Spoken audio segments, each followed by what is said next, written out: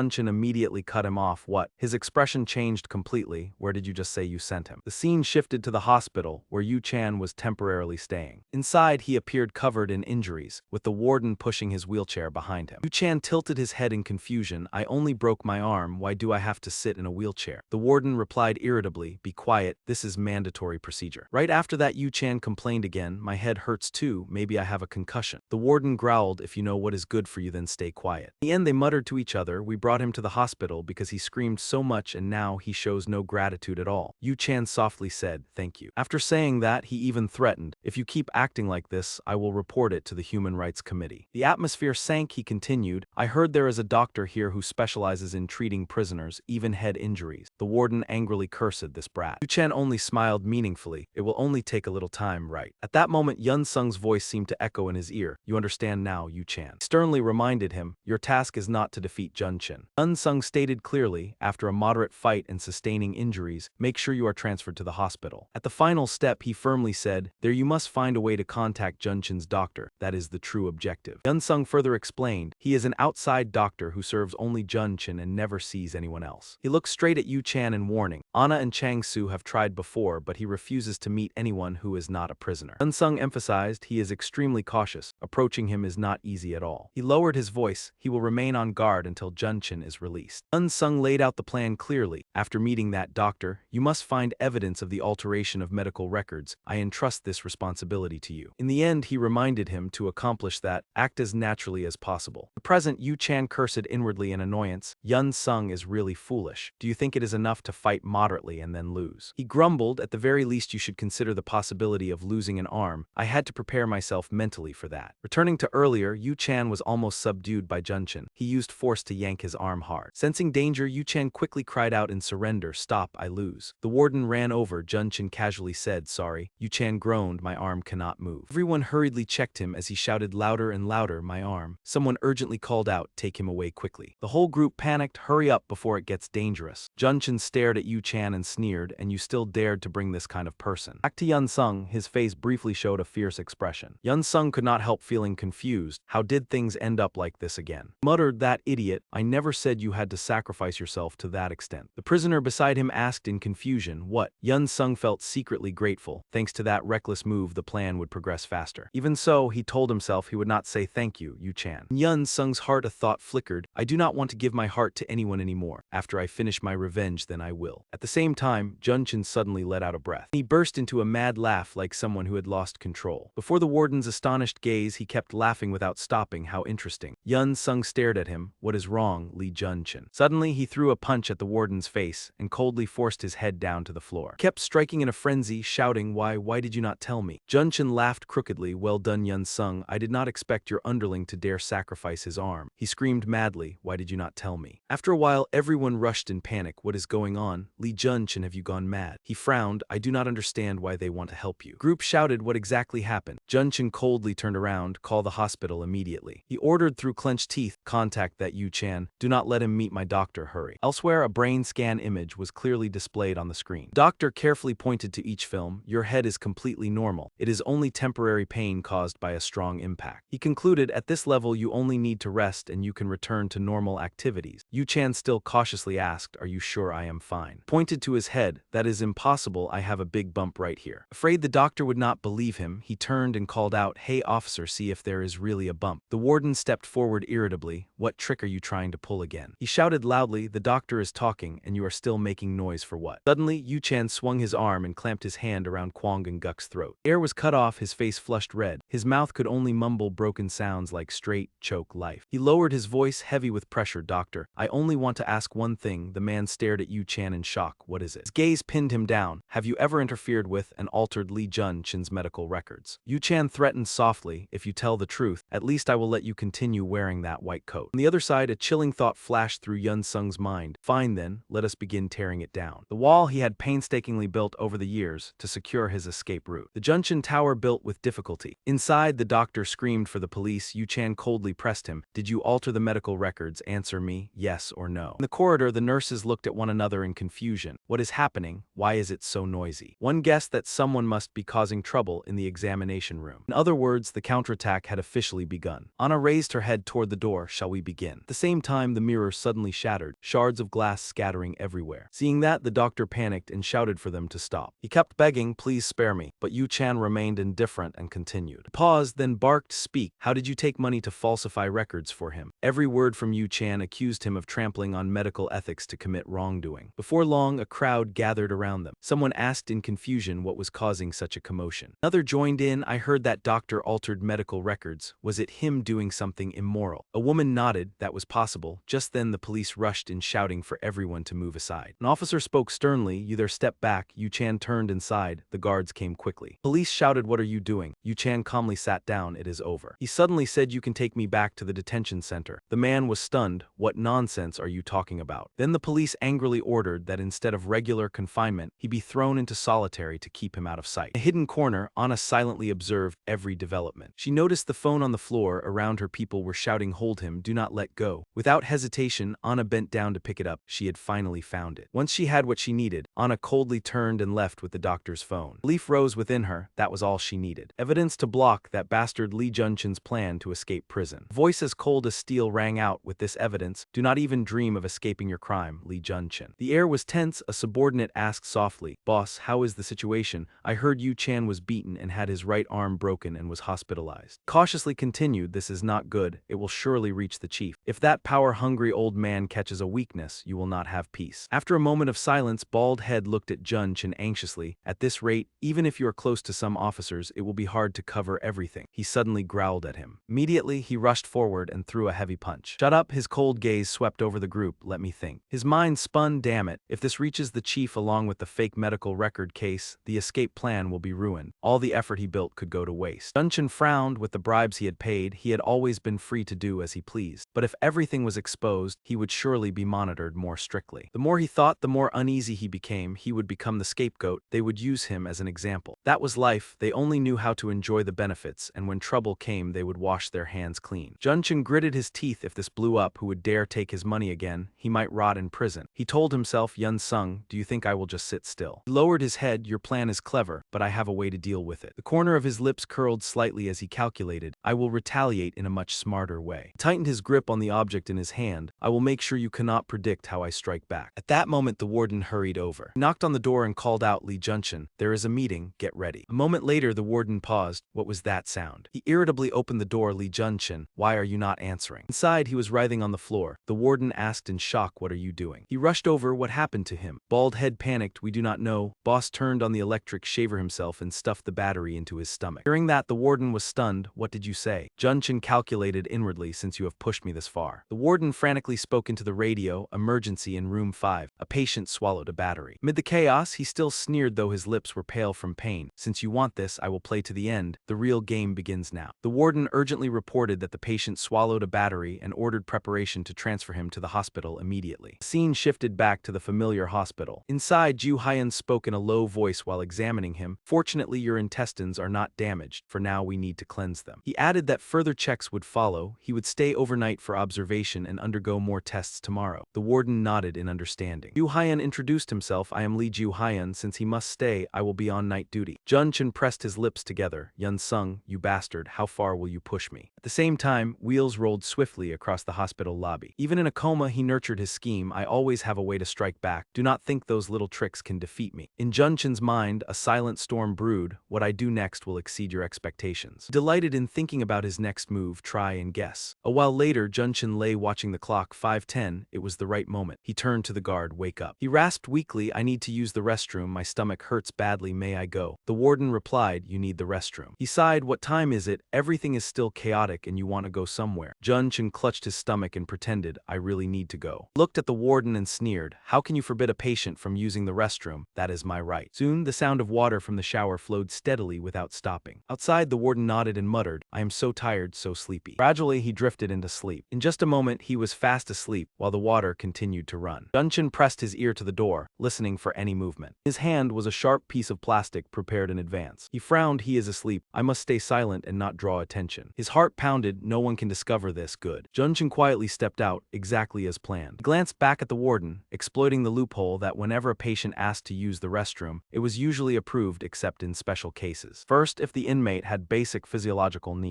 By regulation, the guard had no right to refuse. Second, when inmates bathed, their handcuffs had to be removed. Returning to Junchin, he happily picked up a piece of cloth. Here it is. It was meant to make personal hygiene more comfortable. Junchin took advantage of the early morning when the warden was still drowsy to slip out. He knew the changing room always had clothes for patients and nurses. What seemed impossible was carried out flawlessly by Junchin. Everything was thanks to careful calculation combined with a bit of luck, so the plan succeeded. In the past, someone had escaped this way. Whether they went far depended on planning and luck. Afterward, many prisons tightened regulations further. Whenever inmates went for medical visits, at least 2 guards had to escort them. Junchin took a deep breath, feeling that he had escaped, and this time he was fortunate that only one person guarded him. Junchin looked up. Having reached this step, the old plan was left behind. His eyes suddenly flashed with a glint of light. At last he had freed himself from the shackles of confinement. The very next moment, Junchin quietly strode beneath the dense night sky. Behind him, Anna suddenly appeared, letting out a soft murmur of surprise. It was true. Anna lifted her head to gaze into the distant void, slowly saying as if everything had been calculated, he had truly escaped from prison. She softly repeated his earlier plan. He had intended to deal with that man inside the prison, but due to lingering caution, the plan had yet to be carried out. Anna emphasized that Chin was fully capable of escaping once everything was exposed, and when that happened, all previous plans would have to be abandoned. Her voice echoed beneath the silent sky. Every scenario had been anticipated, yet life always contained variables no one could control. After a while, Anna's voice grew heavy. Li Junchin's escape was the worst possible outcome. She felt a trace of helplessness because once he was outside, dealing with him would be far more difficult. Chang Su asked seriously what they should do, and Anna immediately replied that they had to keep close watch on him. The atmosphere sank for a brief moment, then Anna spoke in a low voice as if repeating what he had once said. He slowly stressed each word, that if Li Junchin truly escaped, then the only option left was to follow and observe his every move. Anna lowered her voice, memories piecing together through fragments of sound, the first time Junchin had reached out toward Yun Sung. Right after that, he coldly turned his back on him. Then step by step, Junchin colluded with those who bullied and tormented Yun Sung mentally. In the end, he sought to approach Sangchen's group by throwing money around. And after everything, Junchin looked at him with eyes full of smug satisfaction. She stated firmly that he would personally go out and deal with that man. Now was that moment. Yun Sung also had to find a way to leave the prison. Inside the spacious room, documents were flung everywhere. Curses rang out. Damn it, where did it go? Doctor frantically rummaged through his belongings. Where was his phone? He clutched his head in exhaustion because all transaction records related to Li Junchin were stored in it. His face turned pale with panic. He was finished. Everything was in that phone. Elsewhere, Zhang Huan was also furious. It was all caused by Li Junchin. He kept shouting, blaming himself for trusting that man too much, then fuming that someone like him dared to escape while he himself was the warden. The more he thought about it, the angrier he became, pointing at his subordinate and scolding, "How could a rookie like you let this happen?" The other lowered his head and muttered an apology. But the apology did not calm him. He roared that if a prison guard aided an inmate, then how was that to be resolved? Guard stammered that he would handle it, but Zhang Huan cut him off and asked if anyone else knew about this. In the office, the two discussed tensely. Only we know, so before the inspectors arrive, every trace related to Li Junchin must be erased. Zhang Huan ordered, especially Li Yusung, the one who fought with him, bring him here. The subordinate hesitated because there was something difficult to say. In the end, he confessed that Li Yusung had taken the earliest bus to the hospital that morning. It had been registered 2 days earlier due to leg pain. During that, Zhang Huan ground his teeth in rage. What did you say? He shouted, asking who had authorized it, while the subordinate could only bow his head and apologize. Meanwhile, Yun Sung was still handcuffed in the wheelchair, and an order was given to immediately bring him back. The young guard looked at him and let out a weary sigh, complaining about having to work so early. Yun Sung silently glanced at them with cold eyes, thinking that the leg pain was clearly just an excuse. The vehicle continued speeding forward, while he sat in silence calculating. He recalled how Junchin had once exploited a loophole. Perhaps now that man had already escaped. That man had certainly planned carefully carefully, and using the hospital as an exit was the most practical option. Yun Sung also thought he would choose the hospital as his escape point, but in a different way from that man. After a few minutes of silence, Yun Sung asked to use the restroom. The two guards looked surprised and questioned him, while in his mind he had already decided to act more forcefully than planned. They irritably told him to hold it. Yun Sung coldly replied that otherwise they could let him handle it on the spot. Could he still enter the hospital in that condition? He continued complaining, causing one guard to sigh and bend down to take out a bottle. The guard held the bottle and walked over, muttering that criminals were troublesome, and Yun Sung recalled the first step of his plan. The guard placed the bottle in front of him, urging him to hurry, while Yun Sung had already calculated that he would be moved by wheelchair. He realized his legs were not restrained. That was a rare opportunity. With no other choice, the guard unlocked the handcuffs to make it easier. The moment the cuffs were removed, Yun Sung immediately threw a straight punch into his face. Caught off guard, the guard was knocked backward, and in that situation they were forced to remove the handcuffs. The other was stunned, and Yun Sung understood that this was the moment he had to seize. He lunged at the remaining guard, causing him to shout in panic. The vehicle lost control during the struggle, swerving back and forth on the road. A loud crash rang out. The vehicle slammed into a roadside utility pole. Smoke and dust billowed everywhere. The vehicle was severely damaged. Just as calculated, Yun Sung slowly stepped out of the vehicle. Even though his body was covered in dust, he did not care in the slightest. He scanned his surroundings. This plan had been based on a true story. Another vehicle appeared before him. This loophole existed because of human rights regulations for inmates, and he understood that very well. He stepped down and asked if Yun Sung was all right. Anna also looked at him anxiously and asked if he could walk. Yun Sung approached them and said he was fine. If he wanted to escape, he had to at least endure this much. His eyes were filled with determination, declaring that this revenge was not his alone but belonged to everyone. Thinking of Junshin being hunted everywhere, he wondered whether his body was worth anything compared to that goal. He looked at his three friends and thanked them for their help, considering this his second fall. In the room, Zhang